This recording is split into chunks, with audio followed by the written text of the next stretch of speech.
sorry, I forgot about that. And then we have the default, which sets the default value, and then at map, which maps Prisma field name to the database columns because of the difference that of the conventions we use in the two. Then, yeah, I've talked about the introspection of how we create this schema file. We have that one way for introspection, and then we have the other way where you can define all these fields by hand and then run npx migrate, npx prisma migrate. So for introspection, it has some benefits and it also has some downsides. So the benefits are that you have no data loss and your existing data remains intact. Then you have accurate mapping, that is automatically detects the table structure. These when you auto-generate these, you'll find these mappings already generated. But let's say when you are typing this by hand, it's easy to confuse or mistype your fields. Excuse. And then we have it's time saving, so you don't need to manually write the schemas, and it prevents error because it eliminates the manual mapping mistakes, as I was trying to explain. But it also has its downsides, which is the schema management is in SQL, and then schema evolution is difficult for team projects. And we also have that schema management is difficult in production, but when you run npm Prisma Migrate, it now saves your changes in the production environment. So migration, this is the second method for generating this schema. You have the migration now. Yes. So if there is no existing database schema, you can write Prisma schema definitions by hand, like the example above. So Prisma can then use the definitions to create tables with the matching columns, constraints, and indexes. This process is called migration. If there is existing data, it can be preserved. But note that in the assignment, you'll be doing both of these. You'll do the introspection and you'll do the migration. Yeah, so let me see. Discussed about that. We discussed about these now. The Prisma client in Node, and we'll talk about some of the methods used in Prisma. Let me discuss them from this point.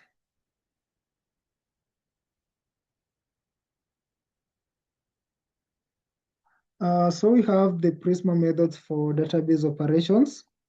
So in the previous assignment, we used the PG where we could use await pool.create or await pool.query,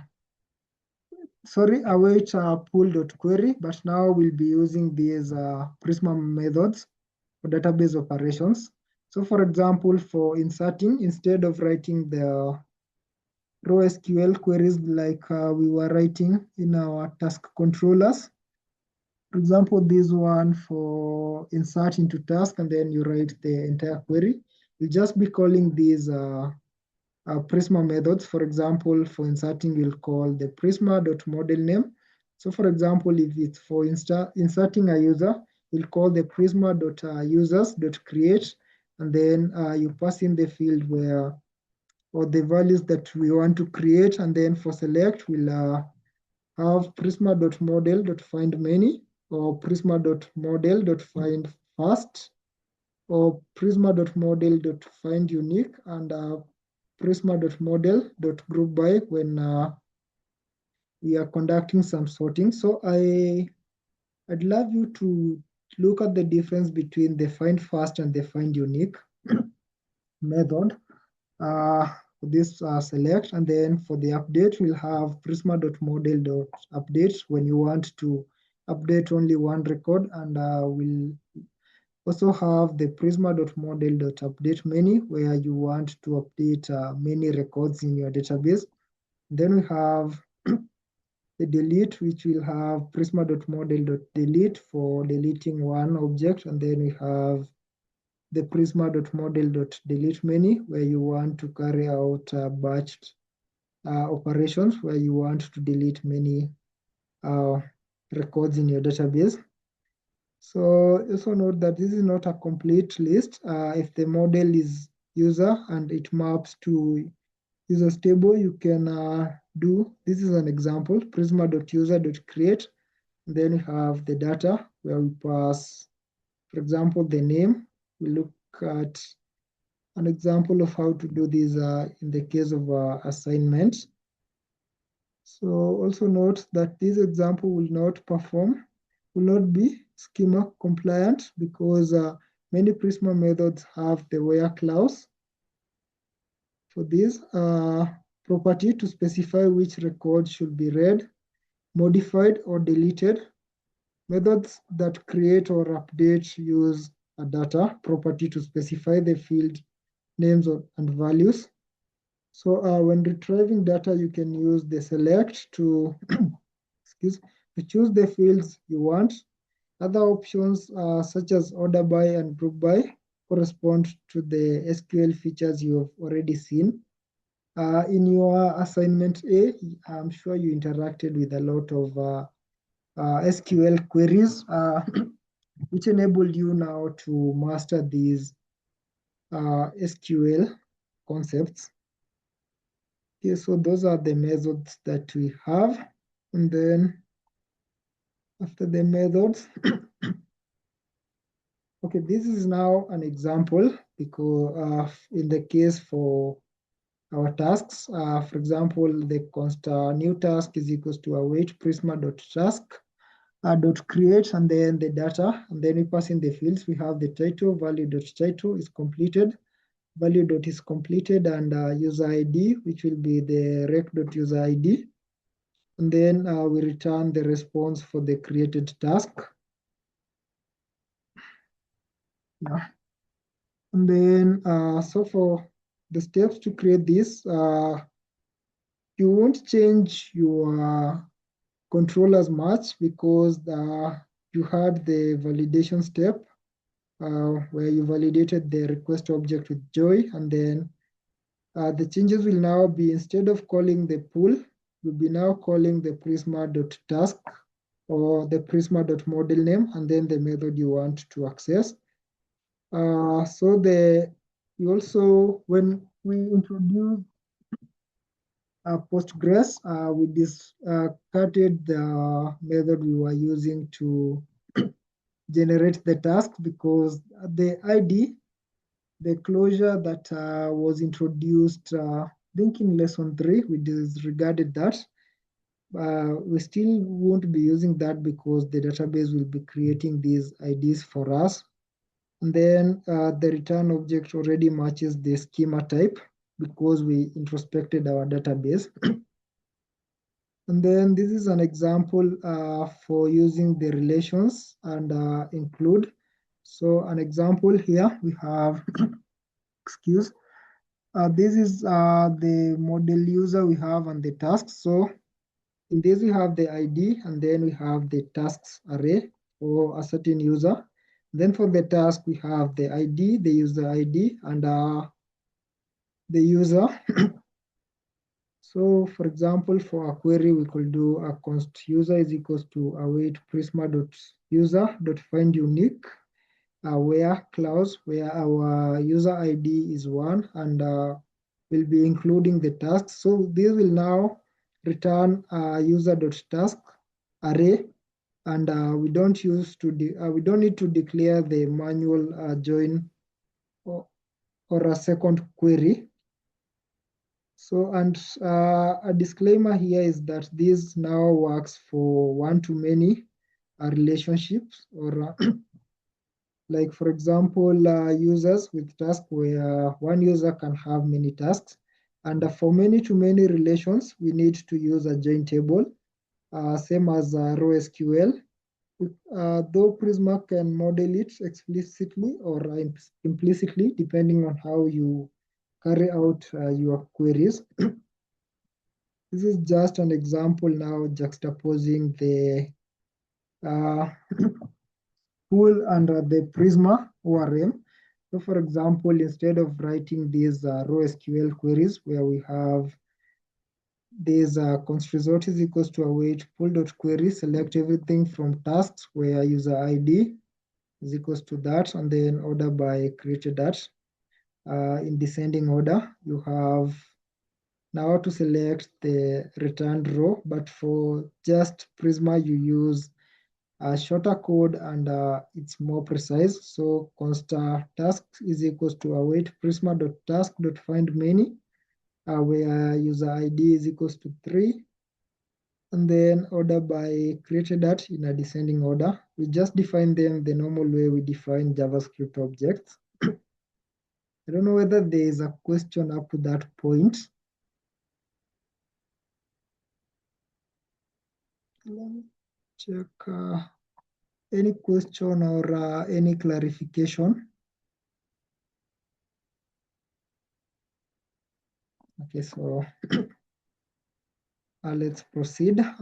So we have to look at the Prisma and SQL injection. Remember, we were talking about this parameterized query where we don't use string interpolation. For example, we assign this as a parameter and then define we pass it the parameter array in our Postgres, but we'll see how now this Prisma automatically parameterizes our query to prevent this SQL injection. But though we said that, we said that sometimes we need to conduct operations that are not supported by Prisma, and we might need to write these raw SQL queries.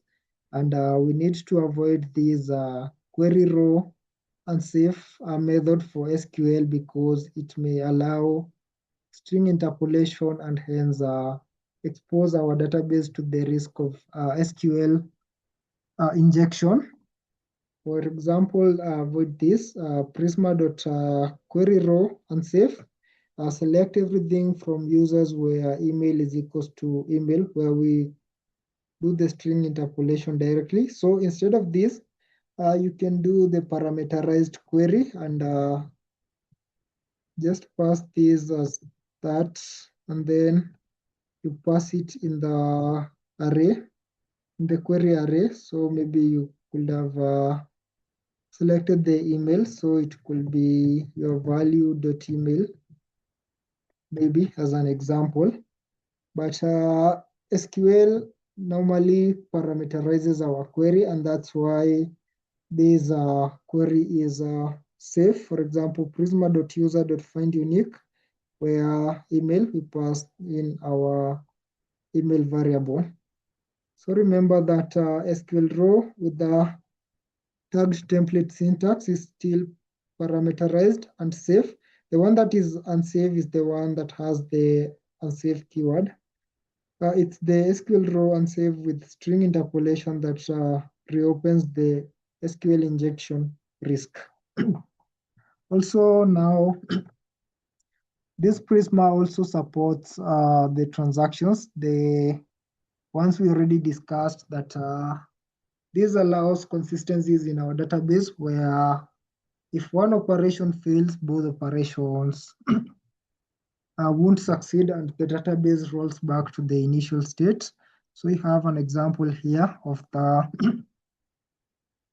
SQL transaction where we'll use the transaction keyword. So for example, in this await Prisma dot transaction, we pass in a callback function. That is an asynchronous callback function with the parameter. We pass in an argument for transaction, which is denoted by tx. So we await the tx.account.update where ID is 1 and data balance. So we decrement balance by $100, and then we'll also await the transaction.update, where we increment now the second account with the balance that we deducted from the first account.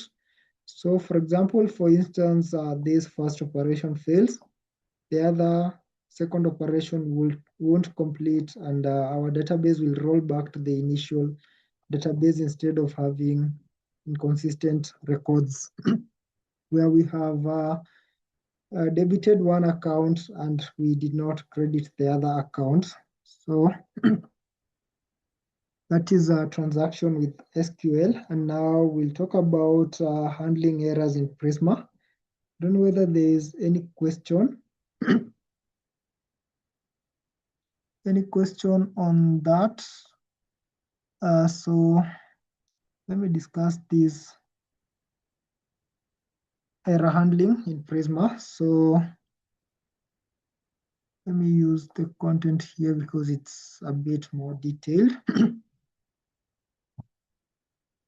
So for error handling in Prisma, we have different error types that Prisma provides. So Prisma provides specific error codes for different situations, and common errors include the P202, which is unique constraint violation. For example, duplicate email, where we'll need to return the 400 error code. That is, we map it to this 400 error code for bad request. And then we have the P2025, which record for record not found, where we map it to the HTTP status code for 44 not found. And then we have the P2003 for foreign key constraint violation. We return the 400 for bad request. And then we have the P2014, which is an invalid relation, where we return the 400 requests for bad requests. So the P2025 error only occurs for those operations, which are update, delete, find unique or throw, and find first or throw. And for find many, Prisma returns an empty array if no records are found. For find unique, Prisma returns null if no records are found. I have an example for implementing error handling in Prisma. So the code below is an example. In most controller, you will catch only the errors that need specific response. Most unexpected errors should fall through your global error handler. So for this, have the const user is equals await prisma.user.create. We pass in the data. That is the email name and password. And then we return the response object, where we now catch the different error and map these error codes to our normal HTTP error codes. For example, for the P2002, we'll return the status code 400, which is for bad request or unique, which will return to the user that user with this email already exists. And then if error code is P2025, we'll return the request.status 44 for not found. Then if this happens, where we try to create a user with no task, that is when we violate the constraints, we'll return a 400 request, which is an invalid reference or related record does not exist. And then now for the other errors, we might now just return them to our normal error handler in that example. So we also have an example for the connection errors, which will map the error name to that Prisma client initialization error, and then we console log the error that could not connect to the database. So for this, you could tell the user to ensure that Postgres is running, or maybe they have included their connection string in the .env file. Yeah, so I think that's majorly all I wanted to cover today, but can have a brief overview for the first instructions on your requirement because they are for the first instructions on your assignment because there are a few things you'll need to change when you are doing your assignment and when you introspect your database. So have now the to install the Prisma to use it, and now have when you run npx Prisma init, it now generates this, and you need to change this output to where Prisma will be saved. So you need to change this output. This provider. Sorry to this Prisma JS client. So when you do your assignment, you take a note of that. And also you need to erase this prisma.config.ts file. So for the creating the schema, you'll run the npx prisma db pool, which will now generate this file. Take a look at the file that will be generated and how your models are named. We said that this should be capitalized and in plural, so you'll need to update this. You'll go through the instructions on how to update these fields and now conduct your migrations. I think that's just what I wanted to highlight and take you through so that while you'll be going through the material and doing your assignment, you may have an easier time. So I'll stop sharing the screen and take in a few questions if there are any.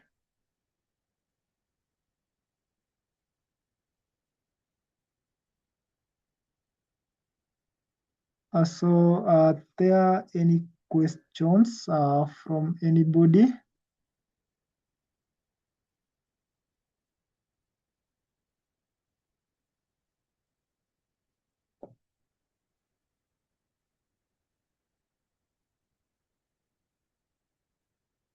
Okay, no questions from Irina. And then questions. Okay, thank you, Anna. Thank you, Shanta. I hope I was clear while I was presenting. Okay, no question. If there are no questions, you can leave at your pleasure. And thank you so much for your time and have a blessed evening.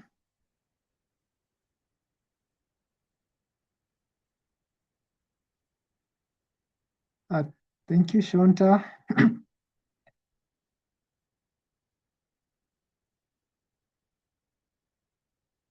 Thank you, everybody, for attending today's class.